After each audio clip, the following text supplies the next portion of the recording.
All right, guys, welcome back. Going into the second half here of Dropped Frames. Let's talk about what we've been playing since we got back from PAX. Let's talk about XCOM. Oh my God. It is so good. I'm having so much fun with it. I have now done 3 different games in like a quasi Iron Man state. Like this morning, I picked up from a very early save because we can't do the first levels because we're embargoed. Yep. And man, I was just getting wrecked for like 3 hours straight. Totally wrecked. Totally wrecked. And then I finally like sat down, reappraised my XCOM situation, came up with a few very key strategies, like never move forward with your third and fourth guy, and like a few little things. Really? And man, ever since then, it is, dude. I've been having like the last 2 hours of my stream this morning were probably the best XCOM experiences I've had. I was just like walking through missions, destroying enemies. Like that's one of the things I love about XCOM. There's just a few little tricks where if you get them, you can have awesome experiences. But then if you don't do them, you just get absolutely smashed in the face. I feel like over there's and repeatedly and into the ground. I feel Now like this you're playing like the XCOM 2. You're playing XCOM 2? Yes. Yeah. Okay. There's like a certain amount you're allowed to play, you know. We can play Yes. everything but like the first 3 missions and the final 2 missions. Yes. And we are also embargoed. There's a few things that can happen during the game with a specific alien, and we cannot show that either. Yeah, but I haven't seen it's a any little- streamers run into them, so. Yeah. What's really cool is, and I got to give a shout out to 2K for this.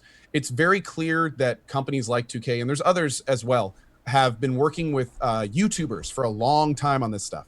So they come up with these lists that are clearly meant for YouTubers, because as live streamers, it's really hard for us to avoid content we don't know is coming, we've never played before, and we're doing a live broadcast. Right. So working with 2K, like they are very upfront about that. You know, they were very much like, do the best you can. They told me like the mission names to look for and all this stuff. And it's really cool to see companies like start adjusting what they've been doing for years to kind of help out people that only stream. My email chain with them is 30 deep. I mean, at one point it was like 10 p.m. the night before I could stream this for the first time, and my 2K rep was sending me stuff from her cell phone while she was at dinner. Yeah. Like, I know it was the same really person that you talked to sounds like the same person I talked to. She's great.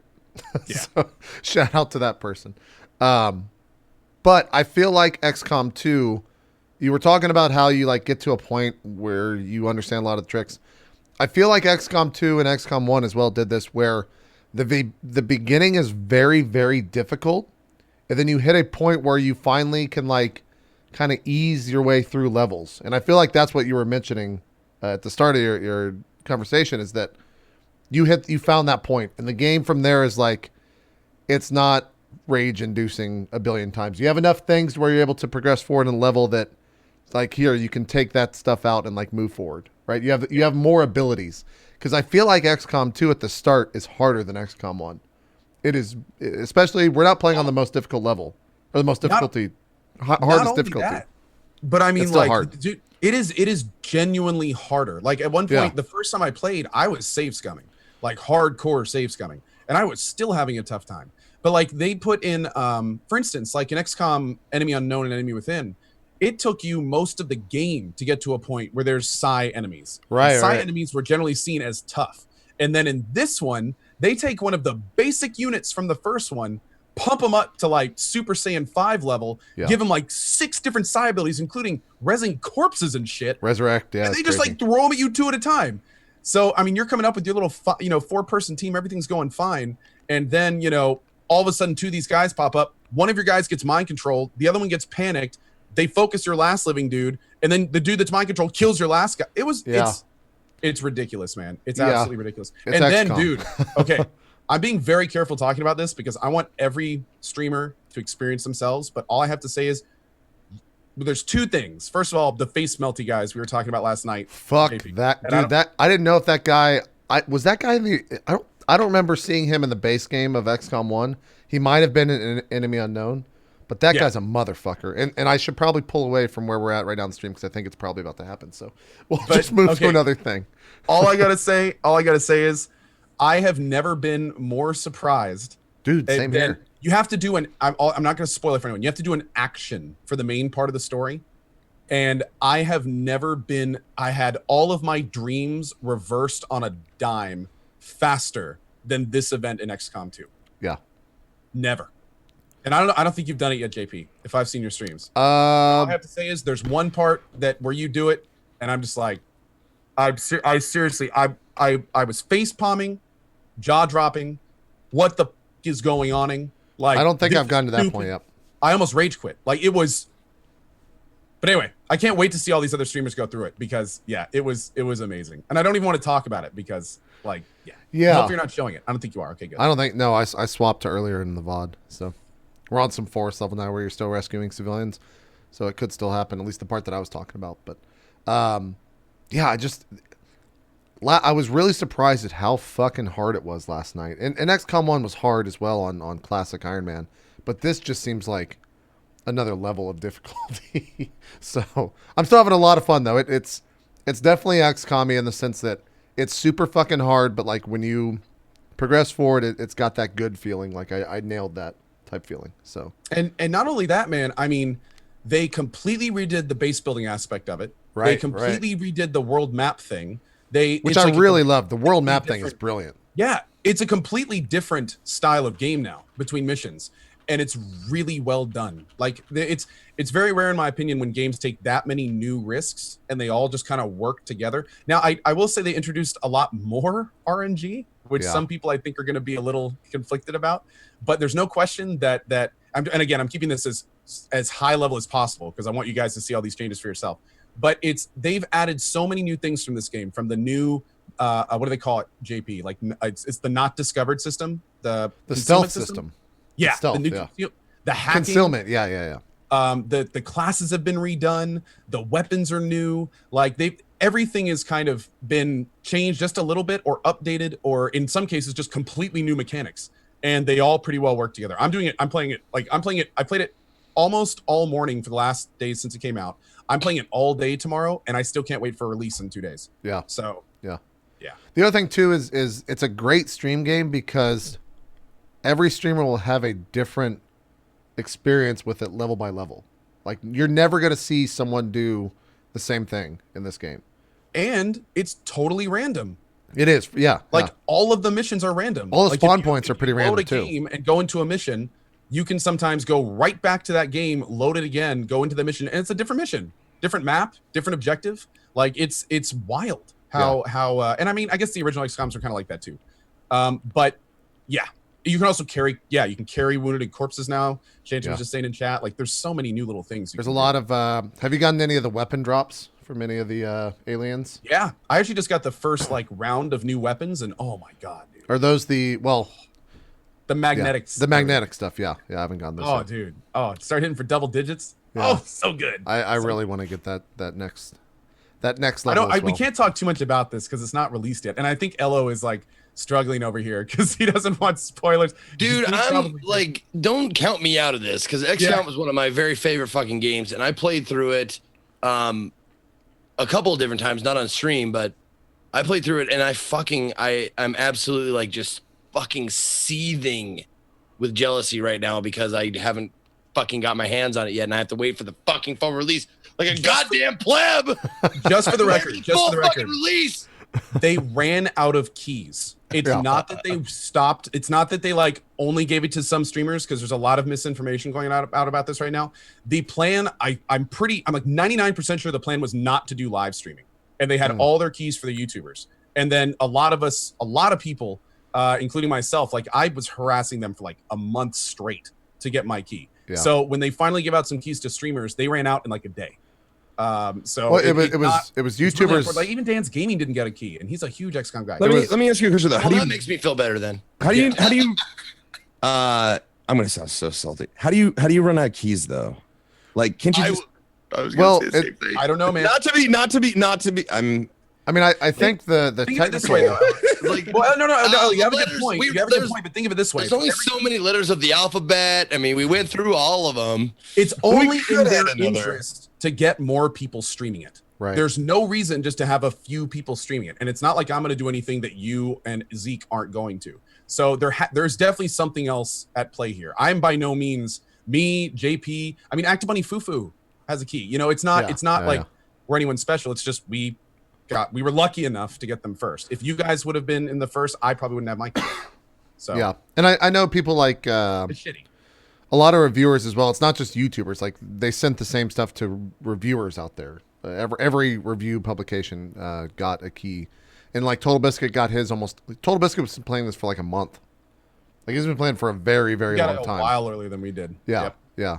But no one lumps themselves in with Total Biscuit. I kind of try to lump myself in with Cohh. Yeah, I mean, I don't know. I can't answer or defend the comment of we ran out of keys. I know that a lot of times those key generation systems, especially on Steam, do take some time, 24 hours, but I don't know any more than that because I've never done it or researched it at all. What I will say though is that I'm happy that streamers did get keys. I mean, the thing is it's one of those things, right? You always want to be the guy, right? You know, but it's the rat race of Twitch, yeah. Yeah, you'll get it when you get it, you know, and you know, me and Zeke, we didn't get it, and you know, maybe next year we will when you know whatever comes out. But I'm honestly glad. Yeah, let's bring it in. We'll just hold each other here, and I'll in my beard. It's just black. Okay. It's just you guys are just blacking the screen out. It's just my beard. It's my beard. Okay. No, I'm just glad that they reached out to somebody, honestly, because what happens for other streamers that's good and companies willing to work with them is going to ultimately be good for other streamers in the end, even if they didn't get in. Yeah. So just the fact that they reached out and worked with us is great. Yeah, it sucks to not be one of them, but you know, my time will come when it's my time. Yeah. This is the kind of thing where I'm sure they're seeing the issue. And now that we know they're interested, I'm sure that next time a big game comes out like this, hopefully we won't see this problem. So, you know, it's a learning experience. So yeah, well, it's not necessarily a problem, you know, it's just, you know, I don't know. Well, whenever the thing is that after, I don't know, my opinion is that every person that puts something into that game, that's their baby, right? That's their creation. They've taken years to make that game. They put a lot of blood, sweat, and tears into it. And however the fuck they want to put it out there, that's their business, right, you know? Right. And it's not a problem if they decided to pick a couple of people and only give them that game, because that's their product. They have every right to do that, and they shouldn't be, you know, given any crap about it. So, but well, come on. I mean, no, if it's my content, if I was making a game and I decided to give it to a couple of people and some people got salty, I would tell them, hey, man, this is my thing. I put the time in, you know, how this gets dealt with. Yeah, how this gets dealt with is sometimes they'll pick you and fly you out to their studio and you'll be the only one that's ever streamed it on Twitch. There you go. There you go. True. With Elo. So that's, I mean, yeah, you know, and that's my opinion. Do we have a time of day that it's actually like fully? I think it's launching on Friday, like February. Friday morning. It launches like 10 a.m. Friday morning. It's not a midnight release. Yeah. Like 10 a.m. Pacific or? I just remember seeing that. The chat will know. The chat will probably say. The Steam countdown thing is generally pretty on target. Yeah. So 1 day, 8 hours. Wait a second.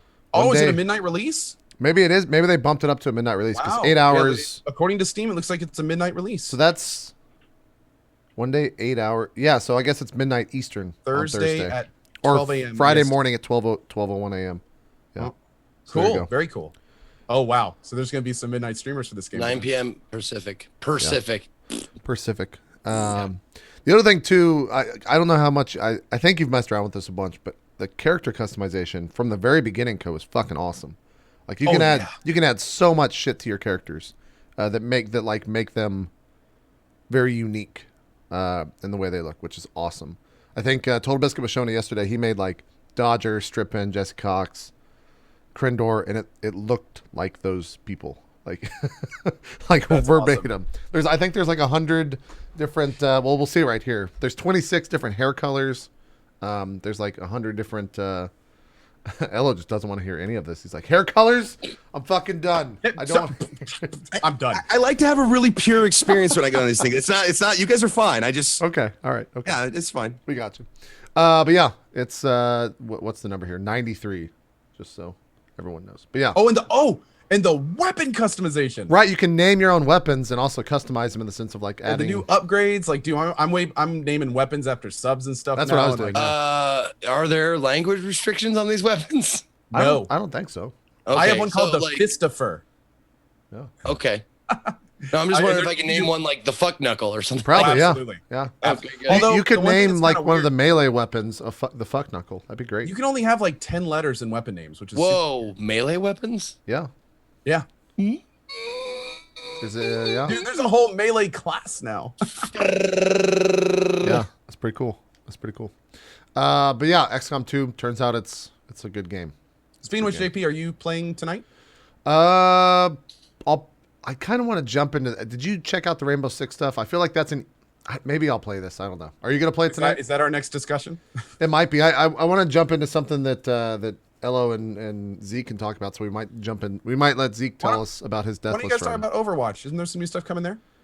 Yeah, I don't. Maybe not. We'll see. I don't know if that is out yet. So, but Zeke, let's talk about your Deathless run in the Darkest Dungeon.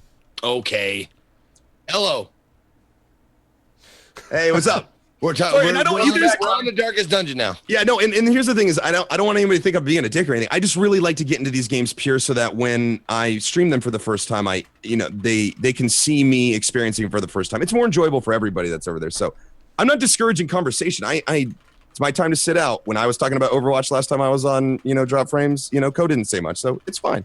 I just didn't want you guys to think that me taking up the headset I was upset or anything. I wasn't. I just want to stay away from it as best I can. We got you. So, Yeah. Darkest Dungeon. How about this? They asked me first. Yeah, I know. So I'm going to ask you, do you want to go first or you want to go second with your Well, let's story? just start. Zeke, Well, last you're a better night's storyteller broadcast. than I am, so I'll go first. I don't know Last if night's that's true. broadcast is back from PAX, still deathless. That's the name of it. Huh? How ironic. Well, oh my god, it was such a heartbreaker too because I was like, I went through like everything and like I don't know how many hours or how many weeks I'm into the game, and I had to like finagle away like to get the last like level 1 guy because all my guys were leveling up, so I didn't have like dead guys to like take the place of to do the level 1 dungeon, so I had to like finagle a group to do the last level 1 boss. So anyway, still going. At the end of like a 10-hour broadcast, I go up against the hag, or excuse me, was it the hag? No, it was a siren. There's That's a right. siren, yeah. It was the siren. So I'm going up against the siren. Everybody is fucking stressed out. My Vestal, and it's like you could see it. It was like a fucking countdown. It was like, she's like getting to the heart attack spot. It's like, oh shit. Oh, it's gonna be really close. It's gonna be really close. And then like we're just pounding on the siren, just pounding away. And then like get the siren down to like 4 HP, 4 total, heart attack, heart attack. What's it called? Death's door. So Yeah. I was like, fuck. It's like I just needed one more hit from anybody on that siren, and was not letting her go. And then Is that one right here? hit, death blow. There it is. Yep. Death blow on the Vestal. I am just crestfallen. And then You weren't that upset though at this exact moment. No, because I was like, God damn it. Well, you know why?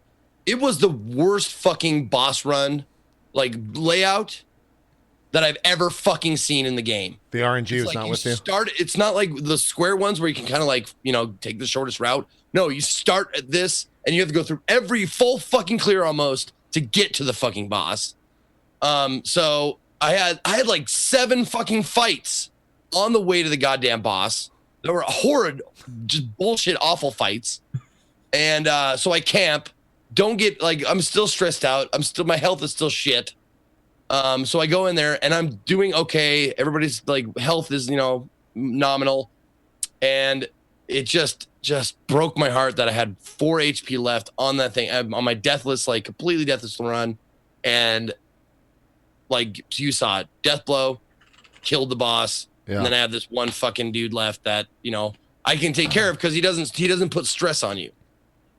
Like this enemy, this little mob is like a no stress guy, unless of course he crits you, Right. that kind of shit. So it was just heartbreaking because it was at the end of the broadcast. It was one, and then I ended up killing the boss, and it's fine. And I just have one. I'm sorry, Real C Miller. That was his. That was his Vestal. him. Yeah. It was only. I mean, it was a 4th level character, so it's not bad, but it just sucks that I was doing so well, and everybody was like, "Oh my god, you made it this far, and you haven't had anybody die yet." So just sucks. heartbreaking. More So let's talk about the very last boss in the game real quick. So what now? God, I'm just waiting to see. Sorry, I feel so bad. It's like I want to hear the story, but I just started this game, and the bosses are, from what I gather, are some of the best fights in the game. Have you seen the collector yet? Should I not show this? I have never seen. I don't know what I'm looking at right now. I'm trying not to watch. No, I won't show that guy. You guys can understand with a game like Darkest Dungeon, if you know the mechanic when you go into the fight, or if you have some kind of idea, I think it takes away from the challenge of the game. So I hate to be the guy keep taking off. I know I'm on a game, talk show, but at the same time, some of these games I'm sort of invested in, especially. Sure, yeah. I actually had no intention of getting into Darkest Dungeon. I played it in early access, and I thought it was way too harsh. I thought it was way too random, and I don't like being punished in games for just, and there's just nothing I can do about it, right? Right. Like, my hands are tied. It didn't matter if I would have done this attack or that attack, or, I understand there's random. Wait. So you want to play XCOM? And you just right? I don't know that that's the experience because yet, okay? XCOM. I may jump and stop at JP. Let's talk about XCOM. I missed 391% shots today. Last night, I missed 80% shots in a row from a fucking sniper. Let's talk about fucking random bullshit. But that's why we love these games. Oh, I know. But it's because they elicit an emotional response. Here, let me Yeah. show you the... Absolutely. Absolutely. I gotta show this. I keep talking about Darkest Dungeon. I gotta go find something real quick. Anyway, so I wasn't gonna play it. I thought that the game was a little bit over. I don't mind if I have this percent chance to hit that and that percent chance, but what I don't want is to be crit for 28 points of damage and it just kill my character, and then my character yell at everybody else and get them killed, and then it's just like, what was I supposed to do? Anyway, so I thought it was a little harsh, and I said I wasn't gonna play it, and I made a mistake. I did what my viewers tend to do sometimes, which is see a game in early access, decide right then and there that that's what's going to be the end product, and totally write off what could be a really, really great experience in video gaming. So I made a mistake, and it was somebody at PAX South actually that told me that I was making a big mistake, and they told me, wow, so they called me out on it, and I said, you're absolutely right. I'm being a complete hypocrite. So I decided to play it, and it's a freaking great game. Hell of a game. Oh yeah, it's a hell of a game, and they really, I don't know what changes they made, but I can tell it feels different. It just feels more fleshed out. It doesn't feel so hopeless sometimes, and that's even in the state of the game that is now, which is still pretty punishing. I had a really rough experience this morning. State of the game. I noticed that. Maybe it happens all the time. So this morning I faced the hag. Okay. And I have never I didn't know anything about the bosses. I still don't. I heard Siren, that's about it. But the hag, and I jumped into the fight not knowing what was going on. And my problem was I didn't have enough backline damage, right? I just didn't have it. I shouldn't even say that. It was pretty close. It got down to the point where they're throwing me in the pod. I'm like, okay, the pod, they're getting thrown in there, blah, blah. So I get to the point where I'm starting to cycle out their HP and getting to, I know that my tank can sit in there a little while longer if I can just get these guys, but my occultist is on the front row, so he can't hit in the back. Anyways, everybody pretty much gets wiped, but it comes down, and I've got a highlight of it. It comes down to me and the hag. It's my occultist. He's on death's door. I think I take 4 death's door attacks. Holy fuck. In a row. And I am one shot away with my occultist. Everybody else is just my occultist with a dagger attack. I can't remember what it's called. It's just he just runs like this. And the hag's got, 3 or 4 HP, ready to go down. I do the attack, dodge. Fucking dodge. Dodged it and smacked me, and on like the 5th death's door attack, ended up killing me. And I just sat there. Dude. It was horrible. It was like my best group, man. I was like, that's my prime group. I went in there and I got it, and it just, God, it hurt. Watch this range of emotions from XCOM 2 last night. Here's a guy that's mind controlled, okay? It's mind controlled. He runs over here. Guy's at 1 HP. Decides he's gonna take the shot. The AI misses completely. I'm losing my shit. I'm laughing so hard. I'm like, oh my God, you're fucking terrible. Get fucked. I'm laughing, laughing real hard. Oh God, what's happening? Jesus, and my guy's dead. Fuck that game. Fuck that game, dude. Fuck XCOM. Oh, that's good, man. Fuck XCOM. So yeah, I get it, man. Dude, Yeah. okay. I had one today. I'm around a corner. Literally, my guy's got a minigun. He's a specialist. The graphic has the minigun 3 inches from the monster's nose. Yes. Like literally in his face. And I'm sitting here like, oh man, 91% shot. This is gonna be awesome. He does this little animation. The bullets go through his head. Like all of them, right through. Total miss. Yep. Mind bullets. They were mind bullets. Mind bullets. That always bothered me in the first XCOM was the one where you're like right point blank and you shoot and it looks just like JP's character. It's just like da da da da da. It's like, how do you make a mistake? You're like supposed to be like the SWAT guy, you know? This so guy's in front of you. Yeah. 100% chance, right? I mean, this guy can't miss. He's trained. He's got him right in front of him. It's like I honestly believe many people who don't even know how to hold a gun, let alone shoot it, That's what I was would saying. be able to hit. I mean, someone can point at something Beat so him close. down with the butt of the gun. Yeah, I mean, you sneeze on him, it looked like, and he might have died. I mean, anyways. That's exactly what I was saying. I was like, give me the fucking gun. I'll shoot this giant monster 2 inches in front of me and hit him 100 times out of fucking 100 Don't even times. fire the gun. Just like beat him with it. Yeah, that's You're what right there, man. You don't need God, like it's infuriating. It's infuriating. But it's been weird for me because I jumped from, and I'm still playing through Bloodborne, which I guess we could talk a little bit about because I finally got to the first DLC boss yesterday. he's tough, man. Ooh. But it's been interesting going from, Dark Souls for all of January for the most part. Well, every single day in January except for the last like 6 to a game like XCOM. I haven't had just like clean fun in a long time. It's just been a range of emotions from every broadcast that I do. And that boss that you guys told me about for so long, the first boss, Ludwig in the DLC. Yes. He's a motherfucker. He's a tough one. Yeah. Yeah. What? Tell me about him. I see. Bloodborne's one of those games I don't think I'll go back to. So Yeah, I'll show it. Wait, hold on. Elo, you haven't played the DLC? no, I didn't finish the first game. I got probably about 10 bosses in actually, and was doing really well. And I don't know what happened. It just didn't have. I don't know. Maybe I think for me it was the one weapon thing. I think the one weapon thing kind of hurt that game for me, and I didn't really get into the like the architecture and the theme and everything. I like the more medieval Dark Souls kind. That really speaks to me. I gotta say, after I thought that I liked Bloodborne better than all the Dark Souls games, but after playing them all back to back, I like Dark Souls better. And I think I'm one of. Yeah, I feel like the more popular vote is that everyone likes Bloodborne better. But it's different. They're very different games. Yeah, it's not better, but it's a little more action, a little bit darker in some ways. Like it's.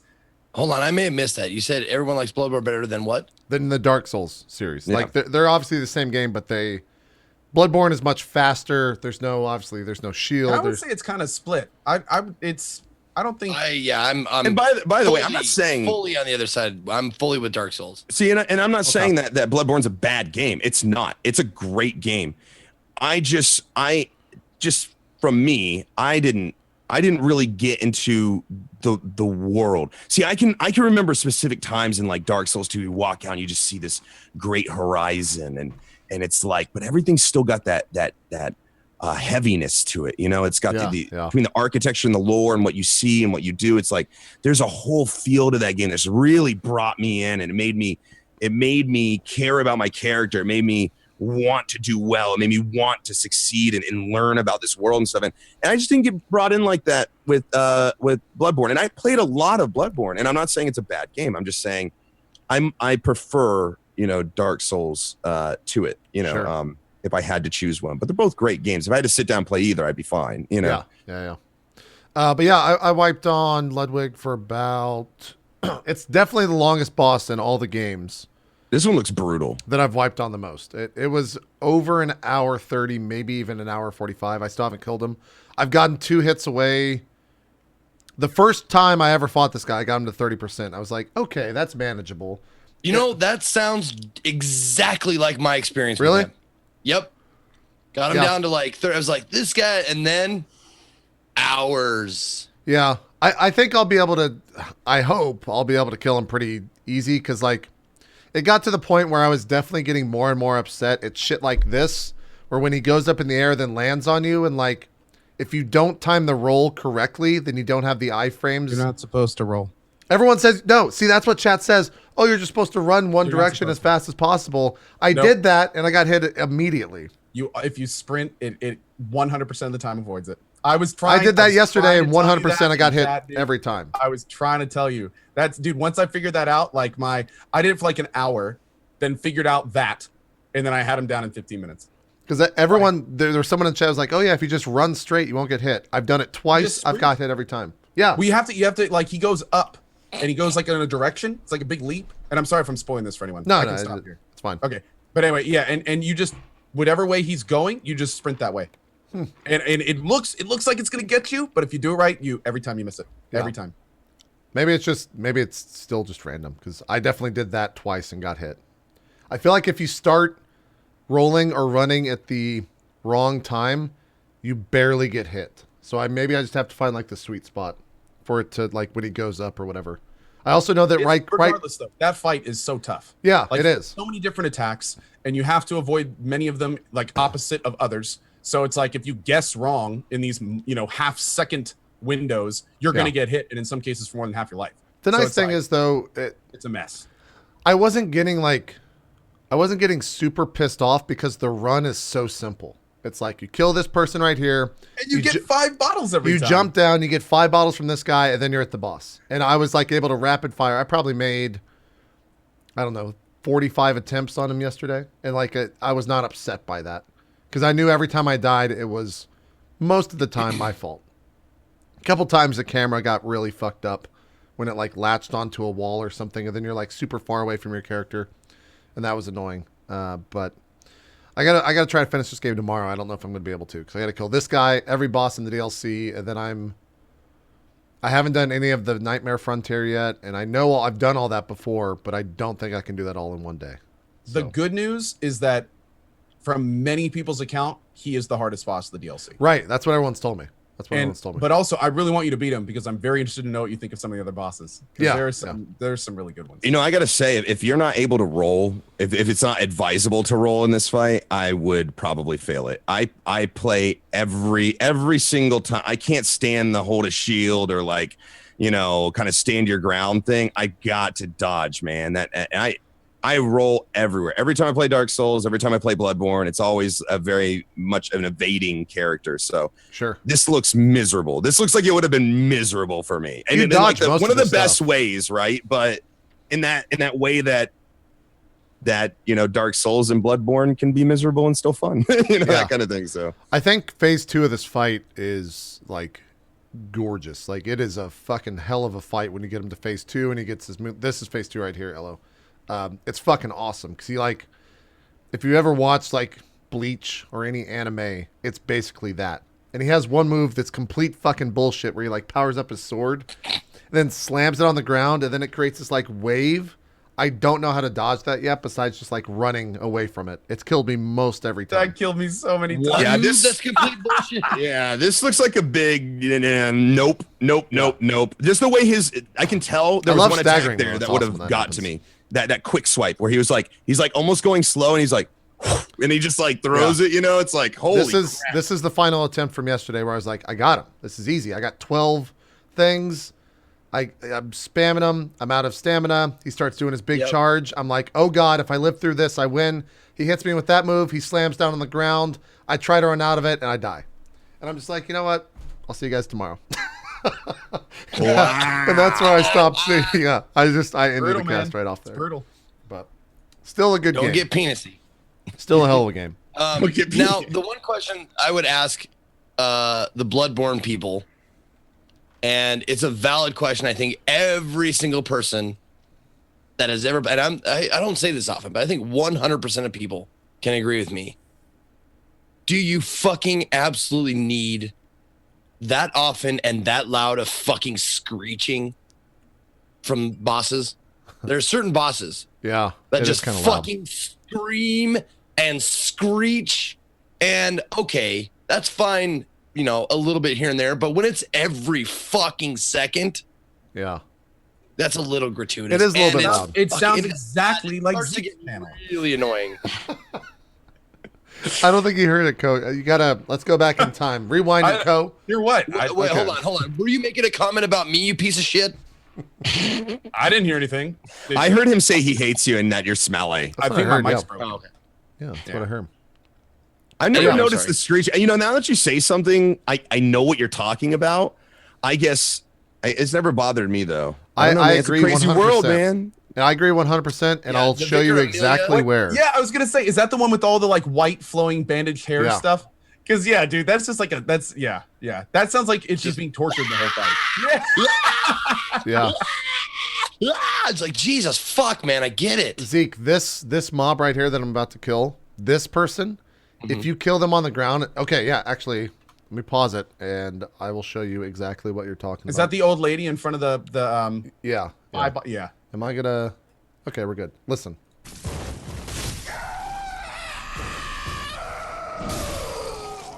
It's like, why? If they didn't have this blood. Every time you do that run, you hear that. Yeah. Every Why is single that so loud? It's so like a fucking female loud. Wilhelm or something. Yeah, it's ridiculous. But I agree with you, Zeke. I agree with you. It's so funny. No, okay. I know these assholes are talking about like it adds to the effect, it adds to like the atmosphere. No, there's a difference, man.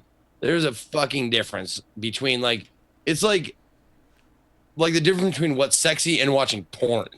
You know, it's like there's like things that it's like things that turn you on. It's like, oh, a little, you know, little tease, little this, little that. And then there's just like I mean, it's a completely different thing. That's how I felt. That's how I felt about the Mad Men on Darkest Dungeon when they do like accusation. I keep laughing every time. They're like, blah, blah, blah, blah. They do that like scream, and it fucking gets me every time. I keep talking like in a court, and like you know, the court exhibit B. You know, it's like blah, blah, blah. It's like, well, that's a great opinion. You know, it's like what. I don't know. It's like, what is he accusing me of? He's just screaming. Dude, they sound exactly like the Swedish chef from the Muppets. Oh, yeah.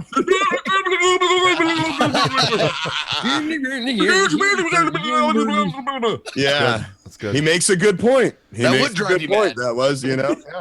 I think I have gotten very close though to where Zeke is at with Bashi. Where like, I just want to be done with Souls. I don't want to play anymore. I've been playing. Dude, you did all 4 in a row. I've been playing so much fucking Souls. They're basically like the same game in a lot of ways. You played like a 70-hour game. Yeah, I'm ready to be done. I cannot fucking wait for when I kill, and I got to do the pale fucking blue blood demon thing, like the optional end boss. And I've heard he's a motherfucker, and so I'm kind of not looking forward to that. But when he dies, I'm gonna be so fucking happy. We're gonna have a party where I'm just gonna order a bunch of pizza to myself, so it's gonna be a very lonely party. I don't give a fuck. I'm excited. I can't wait for this to be over. And then by the time you finish that, JP, it'll be Dark Souls 3 time. I know. Did you see the stream that they did? They did a 2-hour stream yesterday or the other day where they were playing Dark Souls 3 like From Software was. It looks awesome. I cannot. Whoa, really? Yeah. Is there I'm gonna have to check. It's that on out. YouTube. Yeah, it's on YouTube. Awesome. I can't watch. Yeah, actually, now that I'm thinking about it, I probably shouldn't either. But I can't wait. Want to. It's gonna be so awesome. Don't do it, Co. Oh no. Don't do it. Don't let JP peer pressure you. He's admitted he's got skills with this, okay? I did. Earlier in the show. Don't let him work his influence. It's only, here's the skill. It's only the very beginning of the game from what I understood. It's only like the first 2 hours of the game, so. You saw Sacriel. You saw Sacriel. You saw Sacriel at the party. You know where this leads. Don't let him whisper in you. This is worm tonguing you. Yes, nasty ass dude. Go to the YouTube. Watch it. Yes, it's a good idea. Don't listen to Gandalf. He's evil. You know, that kind of thing. You know? Oh god. It's worm tonguing you. It's up on our games right now if anyone wants to go watch it. It's a 2-hour YouTube video from a live stream. But it's also in Japanese, so they won't be like talking about it. You won't be able to understand it. But cool thing, here's a little tidbit that I saw for 5 seconds. So if you care about Dark Souls 3, I'm just going to talk about a weapon in the game. He gets a bow, and instead of, like the long drawn out animations that bows are, he goes 1, 2, 3, 4, 5, just like starts firing off shots fast as fuck. And I'm like, so is an archer build viable? Like, can I fucking be Legolas in this game? And it kind of looks like you can. So that's exciting. Yes, you can, Co. Yes, you can. You should check out the video, Co. It looks cool. Legolas. Will orc blood be spilled tonight? We're not sure. Why don't you check? Be Legolas. It should be cool. I'm looking forward to it, though. That'll be a lot of fun. Also, the game comes out in Japan in March, but worldwide in April. And the PS4 doesn't have region lock. So I might play the Japanese version. Ooh, interesting. What? Really? Yeah, so because you would play it without being able to understand any. The thing is, all of the stats are icons. So like, but you wouldn't hear like what any of the people are saying. Like, yeah, but I never give a flying fuck about the lore in these games. I do. Okay, I gotta say, even though it's so crazy and so messed up and so disjointed, I love hearing what the people have to say in Dark Souls, Bloodborne. Like, I don't know, man. I know a lot of people think it's like you don't need to look at any of that stuff, but I love that stuff. And if you really look into it, some of the lore in these games is nuts. Well, I know Bloodborne specifically has been really cool to follow. Well, that's part of the reason why I like the Souls games better than the Bloodborne games, because I like the way they display the lore better in the Souls games. Yeah, and that's what I was about to say. Co, if there was one game I would play in a different language, it might be a Dark Souls game, because while there is, there is back and forth with the characters, the story isn't really told through verbal communication. The story is really told through architecture and the lore and the weaponry. I mean, there is, obviously that verbal component, but I think if there was one game that I could play maybe in another language, it would probably be the Dark Souls series, because there's a lot you can learn without, you know. It's interesting that you guys say that, because I'm kind of in that boat where there's so little overall that those are like the hooks. Like those little bits of text sometimes can tell you like about in a whole area. But because I remember there's a few times in Bloodborne where I missed some of those, and I was really kind of confused, like, what am I doing here? What's going on? And then someone in chat would be like, well, didn't you hear what that guy said? And I'd be like, oh, is that what he meant? And like then it would all kind of start building together and making more sense. But at the same time, I totally see where you're coming from. And there's what no. If you didn't have chat? What if you didn't have story? Chat? What's up? I'm sorry, I didn't mean to cut you. I'm sorry. Go ahead. I was getting. What if you didn't have chat? You would have never known. And you would have played the game and you would have enjoyed it probably. Yeah. Oh yeah, for sure. No, that's a good point. It's a good point. Yep. I don't know. It'll be a fun time. Let me ask you a question though. Do we know if it's going to be like a console only release first and then to PC? Is it going to be? I think it's global release. I think it's on PC, PS4, and Xbox One. Is that really? wrong, Co? No, I thought it was a PlayStation exclusive at the beginning. I don't think that's right. right. PC at the same time as PS4. Let me look. I might have misspoke. That'd be great. Oh my god, that'd be great. It says worldwide release on April 12th for PC, PS4, and Xbox One. Awesome. Japan launch is March 24th. Man. So. Oh, I hope it's a good port. If it's not, fucking what's his name? Durante will fix it. Like like he did with Dark Souls 1. But to be honest, Sins of a Scholar, the first sin, Skins of the whatever that fucking game's called, I never remember. It was a really good first sin son Scholar. I think that's it. It was a great PC port. Circumcision of the first son. That's it. Nailed it. Circumcision of the first son. Nailed it. Yeah. Sounds like something. Yeah. I'll get into that. That was a great port. It was really well done. It was really well done. I haven't done that one yet. I'm looking forward to it. Yep. It's they changed enough up in that game that for me it felt like a pretty fresh experience. So after having played Dark Souls 2. Co and Zeke, you guys want to go like get a coffee or something? Because there's some Overwatch news that me and Ella want to talk about. Have fun, you guys want to take your headset off and now it's our turn. So yeah, it just got dropped, man. Super interesting. Just got dropped. Overwatch closed beta back in action February 9th. And it's not just coming back. They have a new progression system. There's 2 new maps. There's a new game mode. There's, of course, the balance changes, a private game updates, full AI matches, that'd be kind of fun just to fuck around with. Private matches? Private game updates. They already had private matches. I don't know what that's right. updates mean. It's probably for like the esports world, but yeah. Oh, maybe. Did they have a? Did they ever get in I wanted to say spectator system? Is there a spectator system in that game yet? Like for tournaments and stuff? Yes, I remember. Yes, because there were like casted tournaments for it when it was playing back in November. Like Fish Sticks was casting it. I think.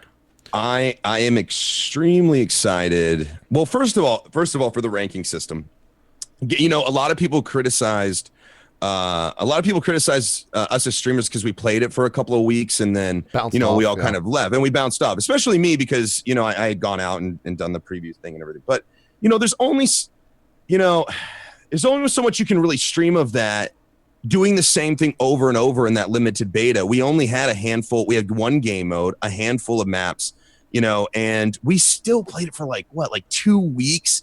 We had logging over 80 hours or something. I had 80 hours, about the same as you, around 80 hours of that. Yeah, it's crazy. I mean, we spent a lot of time in that. So, but there never felt like there was a purpose. We get done with the game, it would be a standalone thing. We'd move on to the next thing, and everything that we did before really had no purpose. Well, now they've got a ranking system.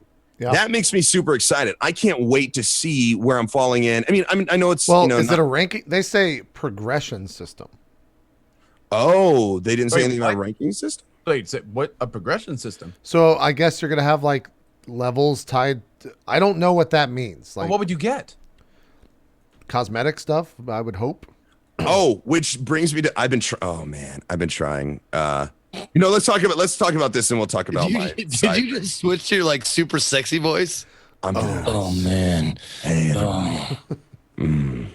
Kenneth Kniff from Connecticut.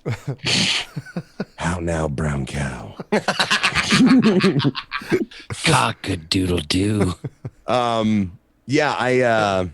Anyways, I might as well just say it. I've been trying. I told them I wanted this idea, and it's not. I don't even know if it's. Oh, I saw your tweet about this last night.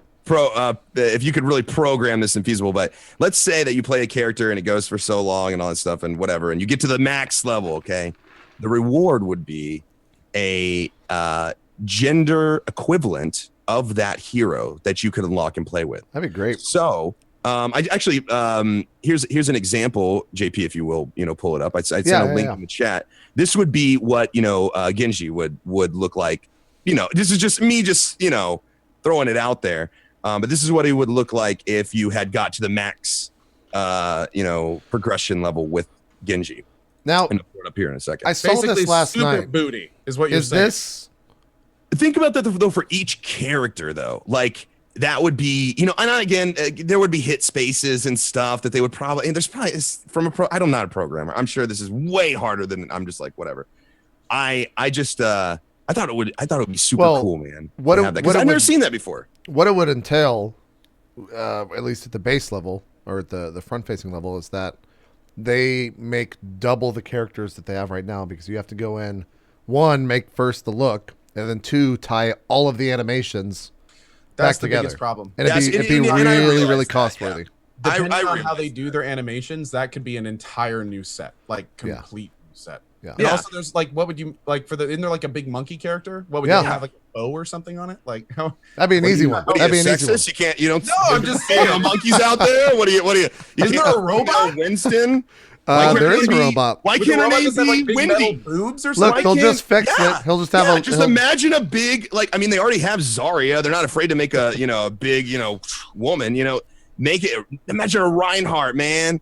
Just. Oh, man, it'd be cool. It'd be cool. And you know what? I've never seen it in a game. Probably for the reasons that you guys are saying. It's not probably feasible. I will say, cool idea though. Cool idea. I will say, I'm still upset at the Overwatch team, whatever the people at Overwatch, people at Blizzard who work on Overwatch, that they don't have a fucking Reinhardt statue yet.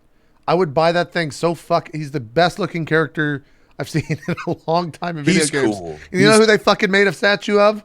Tracer. Are you fucking kidding me? I don't want to see a fucking statue of Tracer. I think there's very good reason they made Tracer. Well, I know the reasons. It's a marketable hero or a marketable character, but like fuck. I think Zeke actually fell asleep. He did. Yeah. Look at that. Pretty impressive. There's no way. There's no way. Quick, Ello, make him laugh. Hush, little baby, don't you cry. Oh. My soothing voice woke him. No, I hear you talking about like statues and skins and stuff, and I'm like, oh, come on. But I get it. But it gives purpose. It gives at least a little. It gives flavor to what we're doing. You know, when we're doing these things over and over and over again. You know, and they have a a new game mode. I haven't got a. I mean, it just dropped, so I haven't really got. The information is very light, only saying that like, hey, we have new stuff. Also, I never want to see a male Mercy. I always wanted to be the female Mercy, so I'm striking you down. No, but see, and I thought the same thing about like Tracer, but then I find hold on, let me. Also, they have like this lore to all the characters already, so like this is an established person. This is Angela Ziegler. That's the real name of this person. So like, it's not going to be like, what's the male version of Angela? Yeah, but I mean, come on. We don't have to really get into it. It's just a flavor thing, right? It's a progression thing. Yeah. It's just like it's out of, to have like in Heroes of the Storm, the Abomination, Stitches running around in, swimming gear. He's got a big rubber ducky around him. I mean, nobody's calling out the lore on that. I mean, it's a flavor thing, right? Yeah. Yeah. Here, this is the I'm turning this into Elohim's idea discussion, but I thought people might enjoy seeing this picture too, because I was like, what about Tracer? What would Tracer look like as a dude? Oh, this is a male Tracer? Yeah, this is a male Tracer. Okay. He's kind of dashing, He's got you can see where it could work out, It looks like stripping, shaved, and put on Tracer's outfit. And Ko has that look on his face because he's very confused right now. He's conflicted. I have emotions I don't understand. He looks like his weapon would be like criticizing you. He'd be like, those shoes with those pants? Mm-mm. So that's cool. That means that. Hold on, real quick. Everyone in chat is getting all these crazy faces and be like, oh, no. Yeah, but wait until one of the male characters gets turned into a female character. When Hanzo is a hot Japanese woman running around with a bow, they're all going to be at home, doing the dirty. So I'm just saying, this goes both ways. It could be a Hanzo equivalent. I mean, I'm all about that. Wait, I think the world needs more. Hello, do you do the dirty to Overwatch characters? I mean, occasionally. I only when Cora sends them to me and is like, hey, check. Okay, we're going dangerous territory. Dangerous territory. I got a very different. If we had alarms, they'd be going off about now. This is a very small random thing I've noticed. This is how much. This is the Blizzard fanboy in me right now finding out. They moved the cursor here so that the play button doesn't hide the fact that you're getting headshots in this little video demonstration on Widowmaker. Just a slight bit to the left-hand side so you can see the headshots. That's how much time they take just for a website. There you go. So they're successful. They're one of the best, if not. There you go. So yeah, I think that means we'll probably be doing some streamer games next week. Absolutely, I can't wait. Ko, you gonna join us? Actually, you know what, JP? Why don't you go ahead? Because I want to give it one good try. I want to play in optimal situations. Okay. With a whole other group of streamers. I want to give it a few hours. I want to see everything this game has to offer. And I plan the next opportunity. At one point, if you guys got a spot, let me know. Next Tuesday, we'll probably play all day. I may just play the game so I can play the game. I don't even know. In fact, next Tuesday we might even have really good try.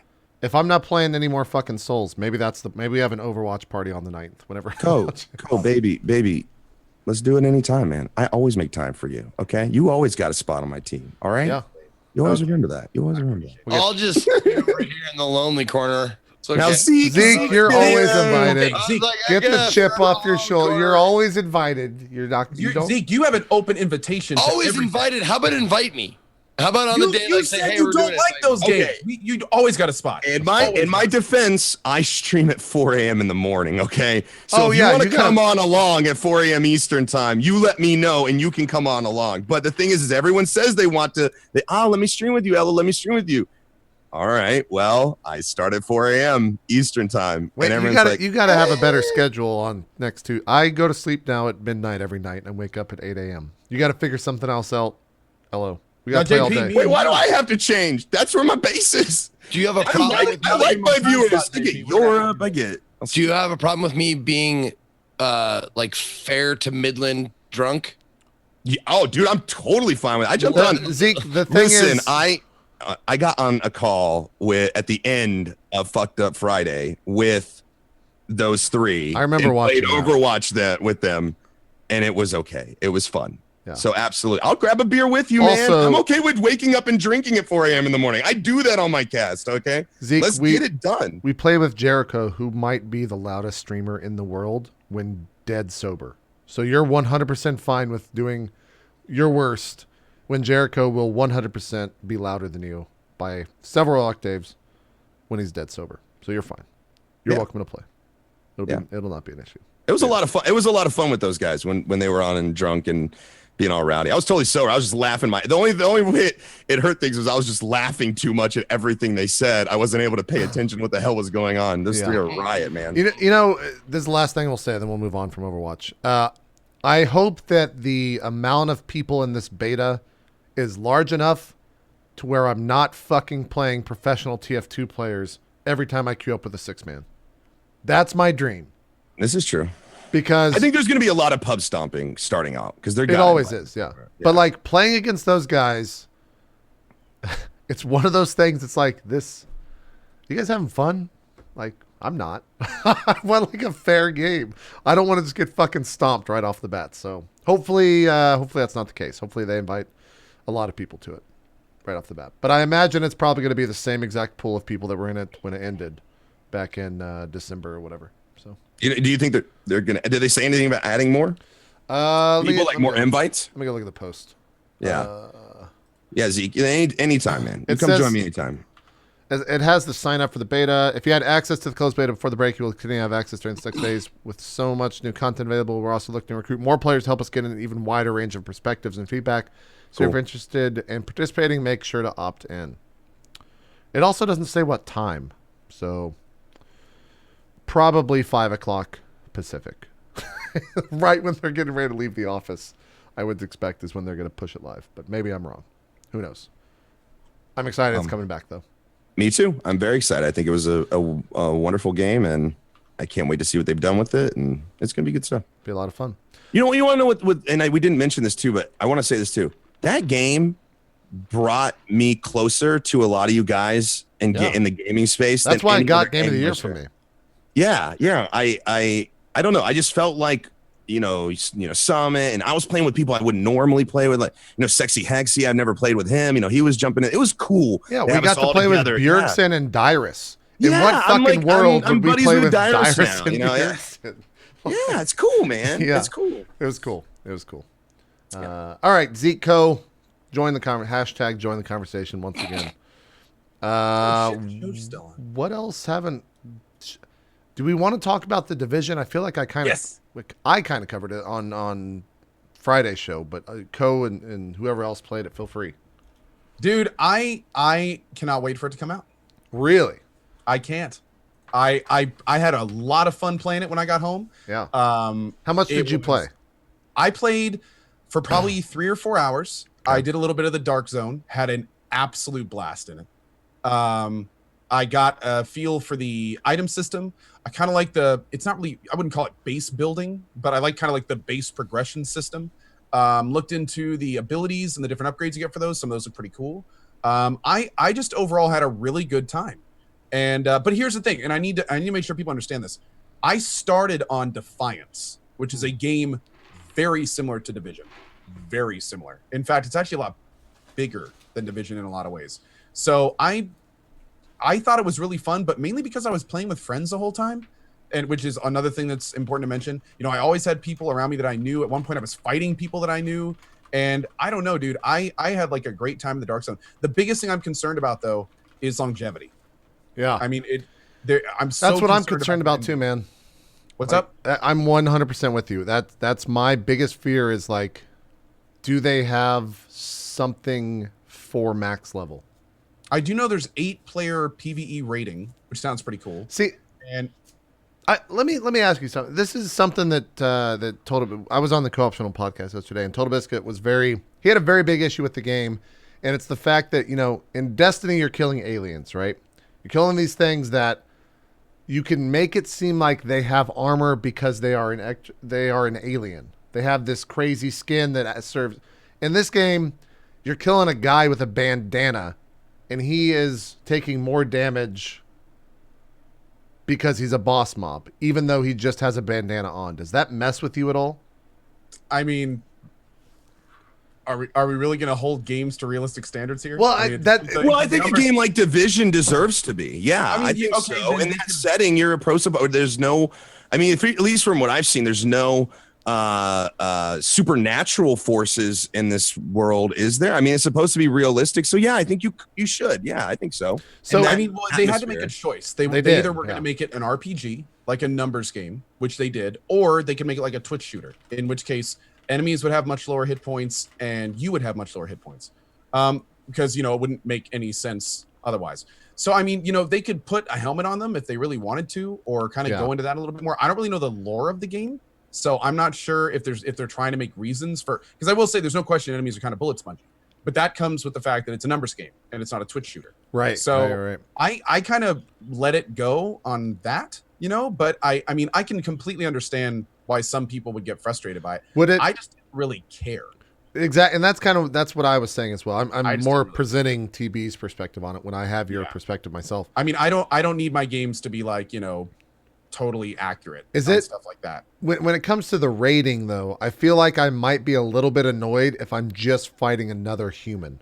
Well, yeah, and this is actually brings up a really good point, because I've had this discussion with a few people, and that's kind of the thing where, like even in Defiance, one of the things that I actually really liked about Defiance is when you did like these big public quest and boss fights, sometimes it was like God of War level mobs. Yeah. When you're fighting some giant machination with weak points. Same thing in Destiny. Whipping around, it's epic and opening up to show, expose, like, and that's one of the reasons I kept playing Defiance, is because there were so many fun and interesting things like that. I've been asking around, and from what I understand, I think they're just sticking to human enemies in Division. Yeah. I think they made like the design decision to just have it be like the desolate, realistic, only humans have survived. And my next question is, well, okay, are we going to see cool mechs or some? That's what I was about to say. Like technology. I think that's where you have to go. Cool. Yeah, but where do you go? Yeah, where do you go with it? What would be a boss? Well, there's a question. There are bosses in the game right now, but they're just really beefy people, like with the full body armor and with a chain gun or a big flamethrower and like they're just really beefy humans. I don't know what the contamination does to people. I think it just kills them. I don't think that that's just been a lot of confusion about that. But I feel like first people thought they were mutating people, and stuff. But now apparently it's just they just kill people. Like if you get the virus, when you're fully contaminated, you just die. You're done. You just fall over dead, and that's it. So I think the premise was that not that there was like a mutant virus that turned people into monsters, but more there was a giant virus that collapsed society. And then what you're doing is fighting through the remnants of the dystopian society kind of deal. But yeah, I agree. Like I'm a little concerned about what these big bosses are going to be. Like, are we going to be fighting helicopters like in Metal Gear Solid? Maybe that's the route they take. Are we going to be fighting some kind of mech thing? Are we going to, they could go all sorts of directions. They could. With it, but but we haven't seen any of them yet. There's none of that in the beta. None of it. There's only human enemies in the beta. Yeah. I'm excited to see what they do. I think much like Overwatch, I'm sorry to interrupt you. No, you're good. Much like Overwatch, I feel like this game will take streamers and like force them to play with one another, and that's what I'm excited for.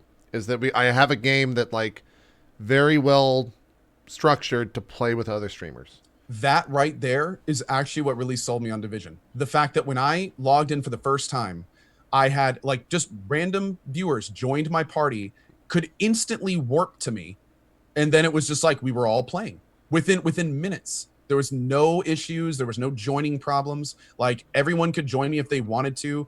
The second someone was like over leveled, they just drop group. 30 seconds later, another person would be in. Boom, they warp to you and they're on top of you. So I can see playing with other streamers, grouping with other streamers, progressing with other streamers.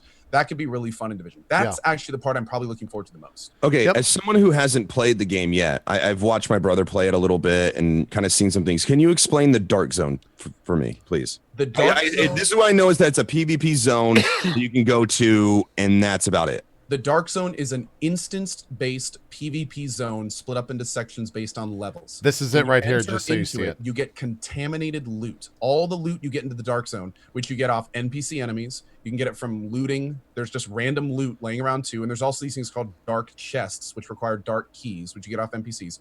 All of this stuff, you can't leave the Dark Zone with it, and you can't use it in the Dark Zone. It has to be scrubbed of contamination. So the only way to get loot out is by going to these extraction points where you summon a helicopter. It takes 1:30 to come, and everyone else in the Dark Zone can see the helicopters come in. They drop a rope, and then there's 4 little pods on the rope that you can put your loot. And then after you put your loot on it, it gets extracted in 30 seconds and appears in your bank outside of the zone. If you die, you drop all your contaminated loot. If you are yourself, if you're just your player, then if someone attacks you, they go rogue. And if you attack another player, they go rogue too. I think you have to do 20% of their damage, or 20% of their life and damage. And anytime a player is rogue, they get an icon over their head and people can see them through walls. So it's like this crazy PvP, PvE kind of combined zone where people that attack others get benefits. But at the same time, if you get killed while you're rogue, you lose a ton of experience. You lose all of your items. But when you see like groups go rogue, you'll start seeing like 10 players chasing them down. Yeah. So there'll be like you'll see like at one point when I was playing, like I come up on this crossroads and these 4 rogue guys run right in front of me. And then this little army of non-rogue guys are like chasing after them with their guns. And every so often you see them turn around and start firing, and then they'll start running again. And it's a really cool system. Is there anything stopping a dude from just like demolishing his team right as the helicopter's coming down to pick up the items? Like, not at all. So the helicopter could literally be like, I'm about to extract, and you're like, sorry guys, dude, and then point, another duo, it was me and 3 other guys, and a duo summoned a helicopter. We ran over 10 seconds before the helicopter did the thing down. We killed them, took their loot, and then claimed it. Let's have some fun, man. Yeah. JP. You can role play so well in this game. Oh my God. Well, that's what a lot of people talk in voice chat to the people around you. That's what a lot of people are saying is they treated this as like DayZ style multiplayer where it's all trust. It's all like, I trust this person because I don't have any other reason not to right now. But the second he shoots me, he's a motherfucker, and I'm gonna go fucking skull fuck him or something. Like, cool. I'm really so you're putting 2 positions as a streamer. They're gonna go, why didn't you shoot that guy, you dummy? How could you let him live? You got shot. You're so stupid. Or you gun him down in cold blood, and they go, you're mean. You're the mean guy. You're a bandit. It's like, oh man. I have not played DayZ in a while. That's one thing I don't miss. Is that duality of you're damned if you do, damned if you don't kind of thing. For sure. That sounds like fun though. That does sound like a lot of fun. One quick thing, because Chad is freaking out about this, understandably, there was a huge amount of hacking in the beta because there is a beta system where they were saving statistics client side in an open text file. So you could, it wasn't even hacking. And there's no open check. A file, you could put unlimited ammo and like all this stuff. But they've already announced that's not the system they're using on live. That's not, that's not the plan. And they said that the reason they put it there is because they wanted to see how people manipulated it. They wanted to learn from that. I don't know if I believe that or not, but I don't care what the excuse is. It was dumb. As long as it's not in live, that's all I care about. Everyone knows not to do that shit. So now, when you get in a group, like, do you actually like group up? Like, do you like, hey, you're on my team? It pops up like that. Is everybody running around with the same red tag? Like, what are the max? Tell me more about groups. Like, what's the max amount of people you can have in a group? Is it actually formed? Like, how does it work? 4 people in a group. And they can, when you're not in the Dark Zone, you guys can kind of warp to each other. Now, what's really cool about this game, Elo, is there's classes. So you have healing classes. You have classes. You get abilities, which in some cases, like, make everything, attack you. Like, there's very much it's an RPG. It's an RPG at heart. Exactly. So that's why a lot of confusion, because most Tom Clancy games are like shooters. And then here comes this Tom Clancy game that's not really a shooter. It's much more of an RPG. Okay. Now, granted, you can print on headshots and stuff, so there's still very much a naming component. But it's not like other Tom Clancy games. You kind of have to take it for what it is and not what you want it to be, and it's pretty fun. Yeah, unfortunately, I was at PAX South all weekend when they released, and then by the time I got home, at noon Monday, it was so tired. Like you guys, I crashed, man. I just missed it, and I'm sad I did. It sounds like a lot of fun though. It's cool, man. I wonder what I would have had to say about it. Having messed around with it, looks pretty fun. Cool. Well, awesome. I'm excited. Someone made the very good point in class or in chat. There's not classes. There's different perk lines, and that is an important distinction. You don't pick a class. You just pick like 2 perks, and the perks are split up into. There's like a healing perk line, a tech perk line, and I don't remember what the last one's called. Specialist, I think maybe. Well, that was just in this thing, right? There's not classes. There's perks, and the perks have kind of specific uses. Yeah, I'm fine with that as long as there's something that differentiates me from another person, and I can provide a special skill that's usable to the group. I'm okay with there not being classes, and this was just a small section of the game from what I understand. So at one point, are you going to be able to pick more perks and have more utility and all that stuff? It's just like any other RPG. When you level up, there's more diverging paths to take. Okay, cool. Yeah. Okay, cool. I'm Zeke, excited, man. Did you get a chance to play it at all, Zeke? Do you have pretty much similar opinions on it all? No, I didn't. Okay. I just gotta watch it for about a half an hour. Okay. During the first part of the Twitch booth. You're interested in it though. I feel like with your Destiny background, you want to play. Well, and that's what I'm saying. Like of all the games you guys are talking about, like Overwatch and yada yada yada, this seems like more up my alley since I played Destiny a lot. Yeah. I like that you're not. Like Koh was saying, you're not locked into one class. Like when you play Destiny, there's 3 classes, and you're locked into that class. If you choose, that character, you're like, a Warlock, a Titan, or a Hunter. Mm-hmm. Whereas this, you gotta, it's more moldable a little bit. Malleable. And and I like the third person over the shoulder stuff, and also I like the idea of I really want to jump into this, but jump into it with a completely different mindset. As far as not being someone who wants all the glory, but someone who wants like a support role. Yeah, that's what I was thinking. Yeah, the idea of being like just straight up support, just like here's a med pack. Here's like I was saying on stage, like I'll shoot, like I'll be the medic and be like I'll shoot you with my love gun or whatever. Yeah, it is kind of weird. You better. They use the same gun for the same like grenade launcher for both. The healing one and the offensive one look very similar, almost like they interchange them with a different color scheme.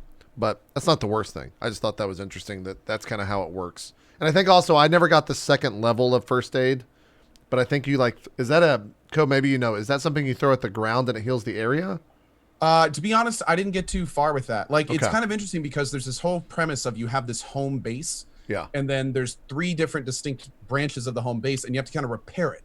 So you have to go into your base, and it's like your own little instance, and you have to like upgrade and change, and you do quests in there. It's kind of like the main story of the game. And as you upgrade that base, that's how you unlock different perks. And then each perk has different like modifications you can add to them, so they do different things. Gotcha. So it's actually here's the thing. I want to say it's somewhat deep, but since I haven't actually done it, I'm not sure. But it looked like it could be pretty deep and could have a lot of different variants. Yeah, that's the thing too. Is we, for the most part, don't be careful about we don't know what like the high level stuff is because it's not in the game. We haven't played with it.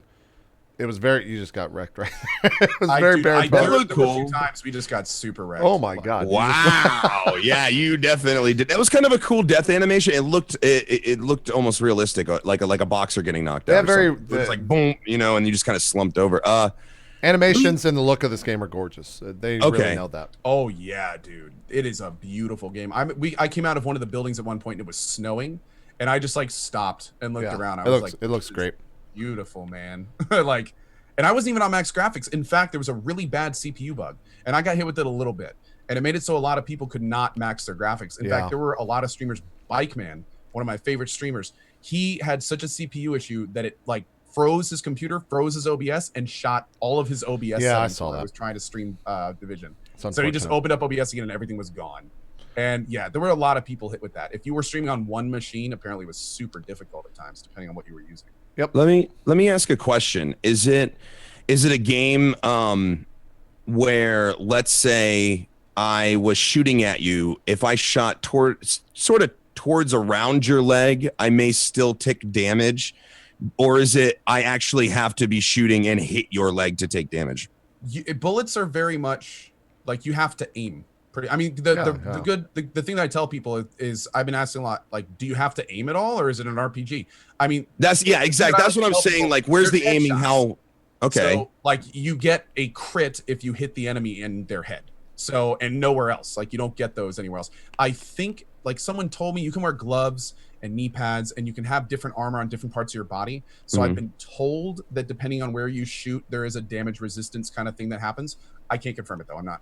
Okay. Yeah. I was just concerned with when I hear RPG and FPS. I always get kind of concerned about like bullet projection, hitbox kind of stuff, because sometimes they can be a little forgiving. Just as long as you hit kind of close to them, and they got a almost like a square hitbox. I've seen that before, so I want to make sure. And also, I had a question. What about melee weapons? I see a lot of guns, but I did see some people running up and kind of hitting. You can melee, but there's no melee weapon, right? Correct. I don't think there were any melee weapons, but I was meleeing a lot. And like you can middle mouse button, I think it was or actually no, I think it was a key on the keyboard. But you kind of swing the underside of your gun, and there were situations where that would easily be better than firing. Like if you're right up next to someone, downed people, there's a down state, so you could like just run up and tap them once with your gun and then keep firing and stuff. Like there is a melee. I don't know if they're going to develop it, and I don't think any of the perks or skills buffed melee. I could be wrong because I didn't look at the very bottom ones, but it seemed more kind of just like something you can do instead of something that was developed. Okay, because I was watching my brother play very briefly, and I saw some guy run it in with a baseball bat. I assume it was an NPC. Those are the enemies, yeah. Probably an NPC. Okay, and I thought, well, I mean, does that mean they're going to have melee weapons for players, and they could like specialize in melee weapons? I believe that's the first $7.99 DLC. There you go.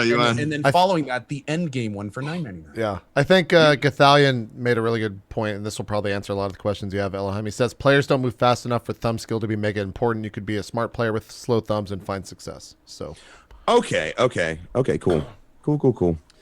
So, okay. People are saying in chat there's no melee weapons. So there you go. Well, there you go. All right. Well, cool. Yeah, I think it was a cool weekend, even though it was on PAX. Like it definitely got people pretty, for a game that launched, had a huge amount of hype, then it like lost a huge amount of hype, and everyone was like, "Fuck the Division, I'm never gonna play that." The weekend solidified the fact that a lot of people are still gonna play this game. I went into the Division with lower expectations than I had when I was done with it. Yeah. Yep. Rainbow Six came out yesterday. Did you check that out yet, Co? I did. I played the new map, which is Yacht. Ooh. Very cool concept for a map. It is a yacht that got stuck in the Arctic or some snowy area and was abandoned. Oh, cool. So you fight on this yacht, and there's like snow and ice all on the inside, but there's like gambling rooms and like all sorts of other stuff. Yeah, I might check that out tonight. Yeah. Yeah. And then there's two new operators, Buck, who has an underbarrel shotgun, and two very nice weapons. One of them, which is a marksman rifle, which brings him into the small group that actually has those single shot marksman. And then there's Frost, who uses a very interesting side loading machine gun, and she can put down bear traps, which auto down people. Whoa. That seems real broken. Or not broken, but real strong. They're big black squares that you put on the ground. So if you're looking for them and you're not and you're paying attention, 2 shots from a gun will. I know, Elo, I made that joke probably 10 times yesterday. I was like, I couldn't help it, man. I like to manage personal finances. Are you looking for but yeah, it's like no, I immediately thought of Buckfutter. Yeah. A lot of them. I was Kill Bill. They still should have been. They still should have called her Maple. Right. Well, we still thought that there should have been one named Moose, and the special ability was just to whack at a moose, start riding it for extra movement speed. But anyway, that's for the next expansion. Yep. But yeah, no, the 2 new operators are fun, being used a lot already. The new map, strangely enough, I played for a couple hours. I didn't see the new map in public rotation once. A lot of people are saying that. I don't know if it's just got a small chance of it coming up. I guess you could go into the options and like force yourself to search for that map because you can do that. Yeah. Well, we did custom games. Oh. I just set up a custom game, made a playlist with the yacht thing, and then we did custom games on the yacht level for probably an hour or two. It was a ton of fun. In fact, I'm right after this, I'm gonna be playing more Rainbow Six this afternoon. Yep. So we'll probably do some more yacht and stuff like that. But no, short answer is they're totally free to people in a week. If you got the season pass, you get them early. And yeah, I mean they're really fun. I'm having a great time. You say totally free, but you have to use in-game the currency that you earn to purchase them. I'm sorry, I meant to say you don't need to pay money for them. Right. Just to clarify that for people, I think aren't they like 25K of the in-game? I think they're pretty expensive. Which is I've earned 22 in probably the 20 hours or so I've played. Maybe that's not correct, but 25K is a lot of in-game currency to unlock those characters. Is what I'm trying to say. It takes almost 50. Yeah, it takes a while, but you've been playing you play a lot. I have been playing the game almost 100 hours. Yeah. So keep that in mind. They definitely want you to buy those characters. That's how it works out in game. True. But yeah, what Zeke? Anything else? Mostly, I'm looking at your past broadcasts. You've been playing a lot of Darkest Dungeon, and that's kind of your jam right now. I mean, it's right up my alley, man. It's super fun, and it lets me. It's turn based, so I can just chat with the chat. I can just put down my mouse and chat for a second if I need to. How far did you get in Dragon's Dogma? Because I know you and me both, we beat it, so I don't know if you didn't finish it, right? No, I played it. I think I got up to 25-ish level. Okay. And then I kind of just put it down again. And that's it. No, you didn't finish it either. You didn't. Well, you got to end game, but you didn't see the ending, the true ending, right? What do you mean? I think you're talking about me, JP. Yeah, no, I'm asking Ko that question was for Ko, yeah. Oh, yeah, no, I never saw the final ending. I got to the point where you have to collect 20 Wakestone shards, and then I think Darkest Dungeon came out, and I started that. I don't know if you'll ever go back to it. If you don't have any plans, go watch it. Go watch the ending on YouTube. It's worth seeing. This last month, I've started and not finished like 3 games. There've been a lot coming out. New awesome games keep coming out. And now I'm like, I just recently had like the most epic, amazing Darkest Dungeon last boss fight that I could have had. I had every single one of my guys was on death's door multiple times, and I still beat it without a death. It was like the most like meaningful Dark Souls or Darkest Dungeon boss that I had done. Loved it. And then I like stopped playing the next day, and now I need to go back and finish it. Yeah. There's been a lot of games. So you didn't finish the game? No, I've not finished it. Okay. No, not yet. Not yet. Need to go back to it. So. Elohim, what about you? Anything else we haven't talked about game wise? Well, I mean, kind of in a personal thing. I started playing Smite. Actually, I saw you tweet about that yesterday. You liking that? Yeah, I am. When I was kind of taking some time to myself this last couple of months, I downloaded it and I just gave it a try. I was bored one day and I played it for about 3 days, pretty hardcore, and then stuff came up and I was doing stuff with the family and everything. But it was a lot of fun, and it's really outside of my comfort zone to play a MOBA, first of all. But also, after my normal broadcast, it's been kind of my bonus broadcast, and I've only really played with like one hero. So there's a lot that I'm learning. So it's not really, I don't think it's necessarily entertaining to watch in like Elo's so good at Smite kind of way. But I'm enjoying learning, and the people who are watching have expressed that they are enjoying learning along with me. So I got to play with DM Brandon today for a little while. We played for 2 or 3 hours, and I don't know. It's just a lot of fun. I've always loved MOBAs. It's something I never really picked up and really gave it a shot. I'm having fun. I think it's a great game. It's a real solid game. Free to play. I don't know. You kind of can't go wrong if you're kind of into that kind of thing. But sure. Yeah, I mean, there's not really much more to say about it. It's kind of a learning experience outside of my comfort zone and having fun. I'll be honest with you. I have fun playing, most of the games I play, but man, I had a really, really great broadcast yesterday playing this game. Just it was one of those. It was so chill and so low pressure and so fun. And I it's something that I really wanted to get into. And you can get caught up sometimes worrying about the numbers and what game's good for you and all that stuff. And I was just like, you know what? Fuck it. Let me just throw it on in front of people. And man, I had a blast. And then, servers went down because I didn't realize the day I started was this new season. They have a new season now in the game, so it's actually a really good time for people to get in because they've made a bunch of changes and whatever. I don't know the specifics on that, but man, I had a great broadcast. Just one of those ones that's just like you get done, you're like, that was just so much fun. Yep. So yeah, I'm really enjoying it. It's been good. I like how when Ella was playing, he put in his title like, I suck, I'm learning the game and stuff. And then I drop into his channel for 15 minutes and he goes like, what was it, like 7-0 or 7-1 or something ridiculous with that guy? And you had just come off a 15-2 game? Callie and I have a very close relationship. She speaks to me, man. That's sometimes, who I played, yeah. I played Callie. Yeah, sometimes with games, it's like this with Overwatch. I did a little bit with Evolve, Watch Dogs when I did the online play. There's some games that you just pick up and I'm just like, yeah, I get it. And it's not like I'm a pro player or anything, but I do really well. Like I think I make really smart plays and it just kind of speaks to me. And I have kind of I once upon a time you wanted to become a professional, player.